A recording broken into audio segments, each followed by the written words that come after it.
Wholeness, beautiful beings. Welcome to my portal, my space, my place. Welcome to Seeds of Silver Tree. It's the silver tree here.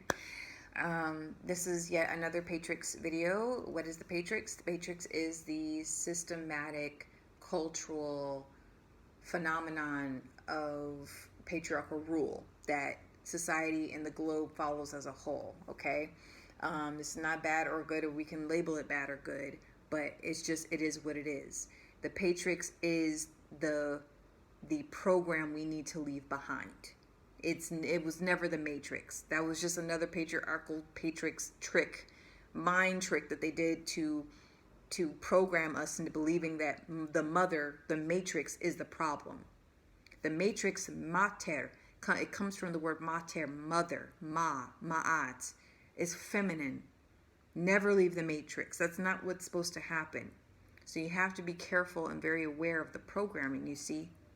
They want us to leave the Matrix. They want us to leave the natural, organic world to embody the world of the PATRIX, where you pay for the tricks. What are the tricks? The tricks are the programs.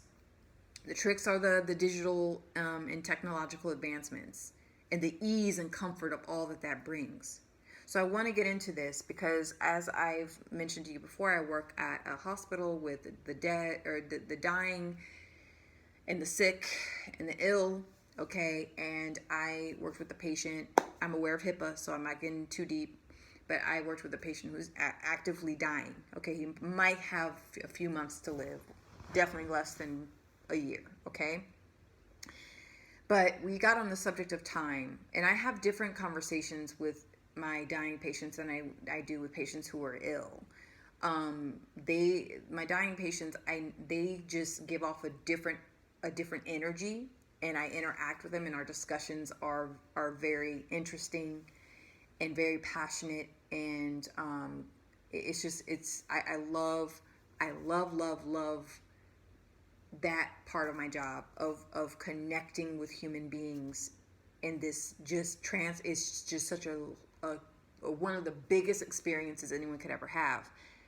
It's so personal, but it's a big deal, because you're leaving the world, right? You're entering into the void. But we got on the subject of time, and I brought up to the patient the difference between linear time and cyclical time. Linear time I'm going to say patriarchal. It's a masculine patriarchal system. You have beginning, middle, end. Boom, that's it. Beginning of the story, middle of the story, end of the story. And you can sense a little bit of the feminine in that because there's sexual energy, right? You have the beginning of the mating, the climax, the orgasmic phase, and then you have the end, right? So there's that feminine energy is hidden in that, but it's a very fixed system. It helps us give order in this reality, in this simulation. It gives us order, understanding, function, just expectation. Like, it helps us to a certain extent, but it locks us in to a certain grid where you can only look forward. That's it. Nothing else is coming in. Nothing else can leave. It's a very fixed energy. It's masculine. With cyclical time, which I brought up, I think, in my Cycles and Seasons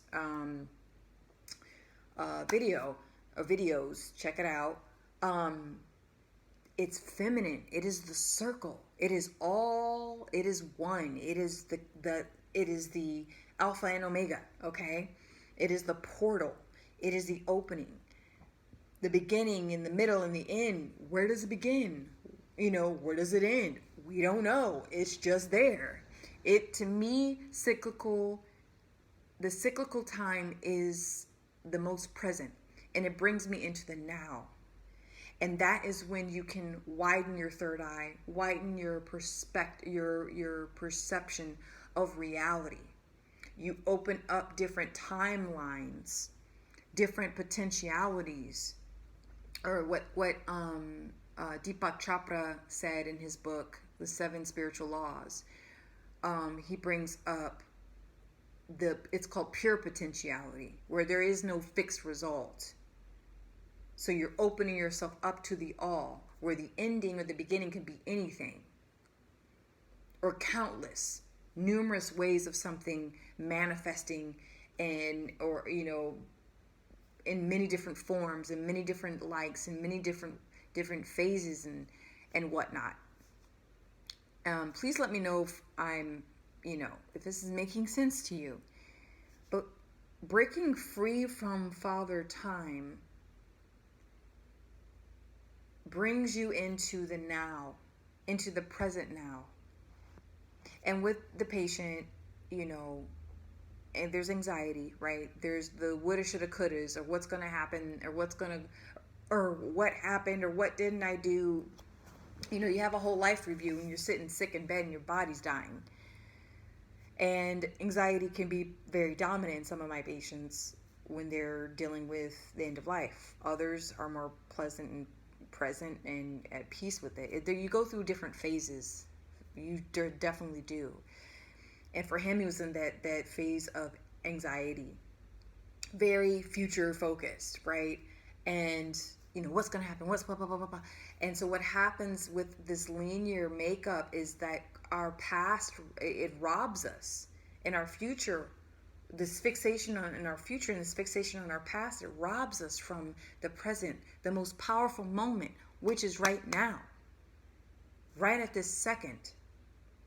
This is where we get the most support. This is where we get the most connection, is the be here now. That's from the book I read on meditation by, oh gosh, what's his name? He was a mystic, well-known, Ram Dass. Thank you. Ram Dass. I love the subject of time and timelessness and infinity, or lack thereof. The everything and the no thing, it brings things into perspective, and it makes me want to live even harder and do things and create things, because we only have a certain amount of space. We don't know our ending. That's the feminine energy. That's that cyclical energy. We don't know our ending. Does anyone really know our beginning? We can read it in the holy books. The sages and the gurus and the ascended masters, right, can tell us. But it's something we can only personally and individually understand. No one can tell us our beginning, and no one can tell us our ending.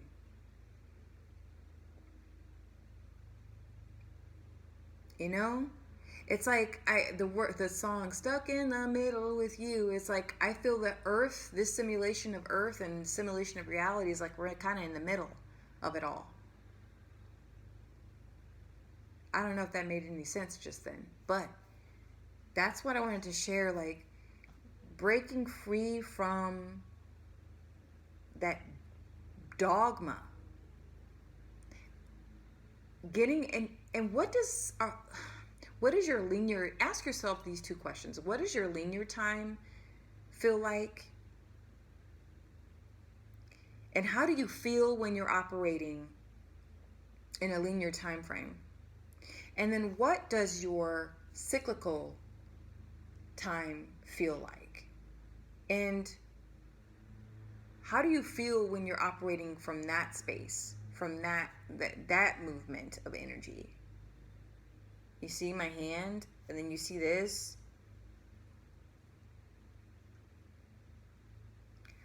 I find that with circles and cycles and seasons, it's just this beautiful dance of energy of consistent change. The only thing that can ever be consistent is change and evolution and transformation. That is a guarantee. Our jobs, our careers, our lovers and friends, our children, our hobbies, even our memory. I've worked with hundreds of dementia patients where they fade away. week by week, month by month, year by year, and their mind is gone. Personality gone. All that they identified with completely gone, and all the only thing that remains is the shell of what once was. It's incredibly debilitating and heartbreaking to watch, and even more so for family and friends. The person disappears and they fade away, and they're only surrounded by trusted healthcare employees like nurses, doctors, and CNAs, and therapists, and family, and friends, if they even have that. But it's very interesting with dementia and how my metaphysical perspective on such an illness, dementia, Alzheimer's.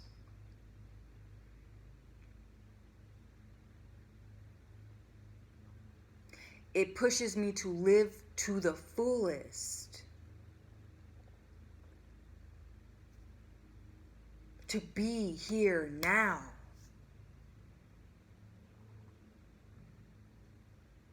My friend also mentioned that it's about memory.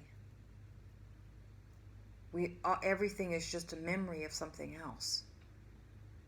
And I think that feeds the simulation of what makes up our reality. I believe reality is a simulation.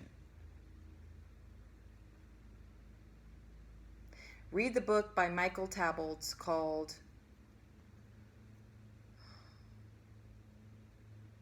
Universal, what? Oh my God. Universal. An old friend of mine literally sent me that book from across the pond. He's based in Europe.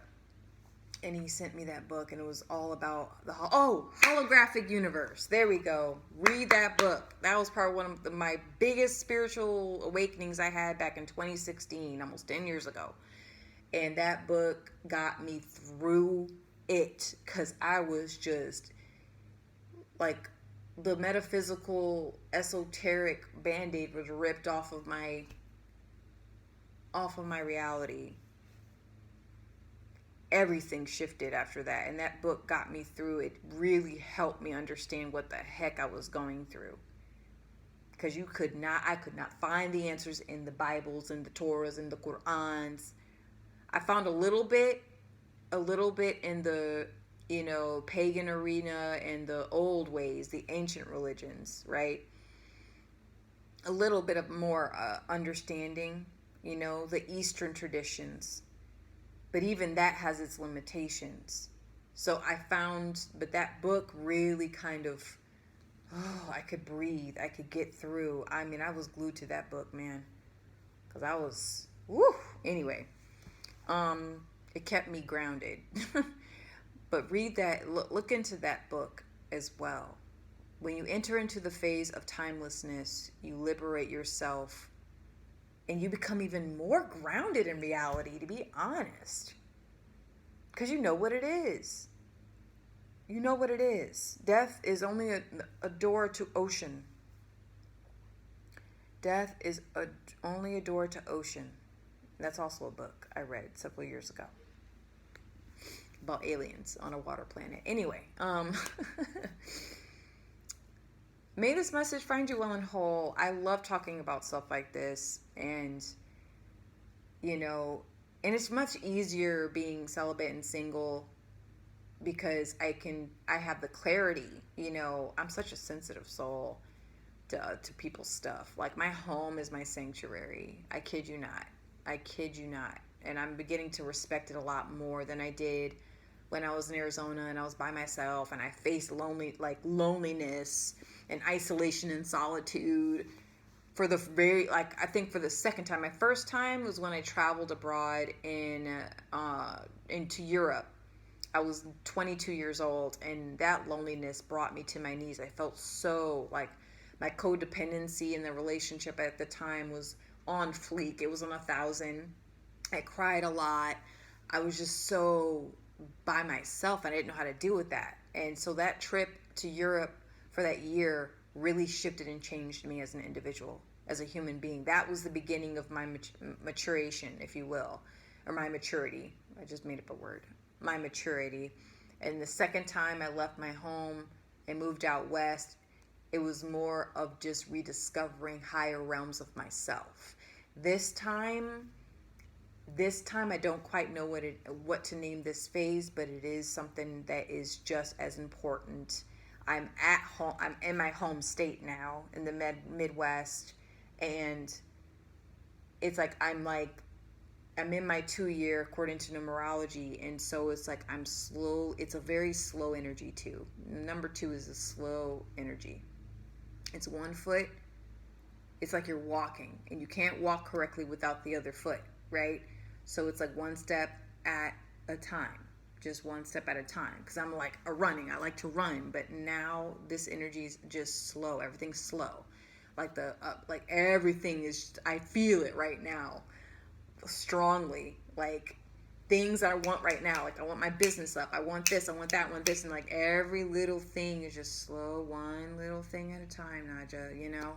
So anyway, may this message find you well and whole. Let me know what you think about what I've said about breaking free from Father Time. Experiment with it, because we all need organization. I'm not saying, completely be footloose, fancy free, and be in the cyclical time, because there are some people who will be in flow in the cyclical time and completely neglect their human duties, completely neglect their earth purpose. They don't go and meet up with people on time. They're always late. They're always all over the place. They lack organization skills. They never can get projects off of the floor because they're just so, And then you have people that are too rigid. Everything has to be punctual, They follow the rules too much. They can't hear God. They can't hear the goddess. They can't hear the mother. They can't tune into the womb of all creation. Because I got so much to do. I got to do A, B, C. I got to be here and there and there. Slow your ass down and relax. Chillax. Slow down. 1 foot in front of the other. Or better yet, take a pause and be here now. All right. Let me know what you think. Thank you so much. Take care.